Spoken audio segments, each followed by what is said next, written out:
ఈరోజు పిన్నెల్లి రామకృష్ణారెడ్డి మీద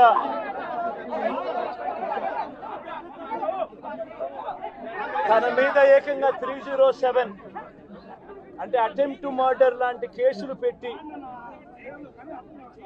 ఏ రకంగా అన్యాయంగా తనను జైల్లో నిర్బంధించడం జరుగుతా ఉందో కూడా చూస్తా ఉన్నాం. ఈరోజు రాష్ట్ర వ్యాప్తంగా కూడా ఇదే కార్యక్రమాలు జరుగుతూ ఉన్నాయి. రాష్ట్ర వ్యాప్తంగా కూడా కేవలం తెలుగుదేశం పార్టీకి చంద్రబాబు నాయుడు గారికి ఓటు వేయలేదు అన్న ఒకే ఒక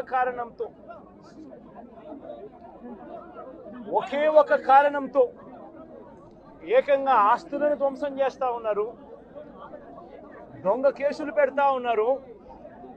వీళ్ళే కొడతారు, మళ్ళీ వీళ్ళే అటువైపున ఉన్న వారి మీద వాళ్ళు కొట్టారు అని చెప్పి కేసులు పెడతారు. ఇంతటి దారుణంగా ఈరోజు రాష్ట్రంలో పరిపాలన సాగిస్తా ఉన్నారు. నేను అడుగుతా ఉన్నా, ఇదే గత 5 సంవత్సరాల కాలంలో వైఎస్ఆర్సీపీ పరిపాలనలో ఉండగా, వైఎస్ఆర్సీపీ ప్రభుత్వంలో ఉండగా అప్పుడు జగన్ ఏం చేశాడు?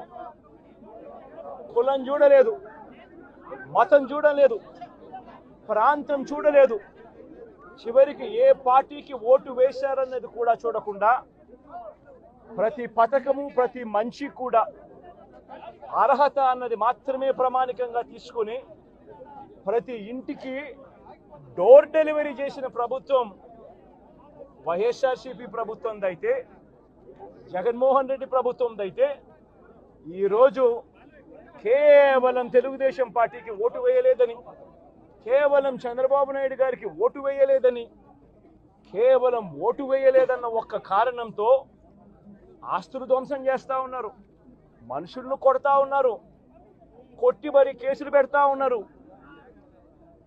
ఇంతటి అన్యాయంగా రాష్ట్రాన్ని రావణ కాష్టం చేస్తూ ఉన్నారు. ఈరోజు మాజీ ముఖ్యమంత్రి వైఎస్ జగన్మోహన్ రెడ్డి నెల్లూరు జైల్లో పిన్నెల్లి రామకృష్ణారెడ్డిని చూడడానికి వచ్చాడు. చాలా హితబోధ చేశాడు. ఆయన అన్ని డోర్ డెలివరీ చేశాడు. డ్రైవర్ సుబ్రహ్మణ్యాన్ని కూడా డోర్ డెలివరీ చేశారు. ఇది పిన్నెల్లి కేసులో ఆ సిఐ మీద చిన్న రాయి అట్టు పడిందంట. అంటే ఆయన తలకాయ పగిలింది, కానీ ఈయన మీద చిన్న గులకరాయి పడితే ఆ బిడ్డల్ని తీసుకొని ఇదే నెల్లూరులో జైల్లో పెట్టిన విషయం మాత్రం ఆయనకి గుర్తు రావటంలే. ఆఖరాన ఈయన భుజానికి బటన గింజంతా కూడా ఆ బ్లడ్ రక్తపు ఒక చుక్క వచ్చింది. దానికి 5 ఏళ్ళు కోటికత్తి సీనుని జైల్లో పెట్టావు, మీ కనికరం రాలే. అంటే ఆయన్ని అందరినీ కులం మతం పార్టీలు ఏమీ చూడలేదంట. చూడలేదు. ఒక రామోజీ, ఒక అమర్ రాజా, ఒక సంగం డైరీ, ఒక రఘురామకృష్ణరాజు, ఒక అచ్చెన్న, ఆఖరికి ఒక చంద్రబాబు నాయుడు గారు, వీళ్ళెవ్వరిని నువ్వు సమానంగా చూసావు. అది అందరికీ తెలిసిన విషయం. ఈవీఎం పగలగొడితే తప్పేంది అననే ఒక ముఖ్యమంత్రిగా చేసిన వ్యక్తి సరే ఏం మాట్లాడుతున్నారు మీరు? నీకు ఒక ప్రజాస్వామ్యం, ఒక చట్టం, ఒక ఎలక్షన్ కమిషన్, వాటి మీద నీకు గౌరవం ఉందా అని అడుగుతుండా? అనంట ఇవన్నీ చేసి చంద్రబాబు నాయుడు రేపు అనుభవిస్తా అంట. చంద్రబాబు నాయుడు అనుభవించడు. అసలు నీ పార్టీ ఉందా? నువ్వు చేసిన పాపాలకి నీ పార్టీ ఉండదు అంటున్నా నేను. నెక్స్ట్ ఎలక్షన్స్ టైంకి వైఎస్ఆర్సీపీ పార్టీ అనేది ఉండే ప్రసక్తిలే. దాని సంగతి చూసుకో, నీ పార్టీని నిలబెట్టి దానికి చూసుకో.